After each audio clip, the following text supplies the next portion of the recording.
একটা সেতু কতটা গুরুত্বপূর্ণ হতে পারে যখন সেটি হয়ে দাঁড়ায় হাজারো মানুষের চলাচলের একমাত্র পথ। টেকা ব্রিজ ঘিরে এমনই এক চিত্র এখন অভয়নগর ও মনিরামপুরে। দীর্ঘদিন ধরে চলমান বেইলি ব্রিজের নির্মাণ কাজ এখনো সম্পূর্ণ হয়নি। এর মাঝেই বিকল্প হিসেবে ব্যবহৃত সীমিত যানবাহন চলাচলের উপযোগী কাঠের ছোট অস্থায়ী ব্রিজটিও ভেঙে ফেলা হয়েছে। এই কাঠের অবকাঠামোটি ছিল মূলত স্থানীয় মানুষের আংশিক যাতায়াতের একমাত্র ভরসা, যা এখন আর বিদ্যমান নেই।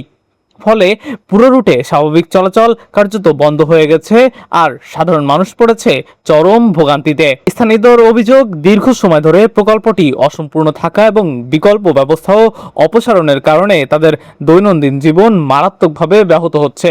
এই সড়কটি শুধু অভয়নগর ও মনিরামপুর নয়, আশেপাশের বহু এলাকার শিক্ষা, ব্যবসা ও জরুরি সেবার সাথে সরাসরি যুক্ত একটি গুরুত্বপূর্ণ যোগাযোগ পথ। এখন প্রশ্ন একটাই, বেইলি ব্রিজের কাজ কবে শেষ হবে, আর এই দীর্ঘ অপেক্ষার অবসান কবে ঘটবে সাধারণ মানুষের জন্য?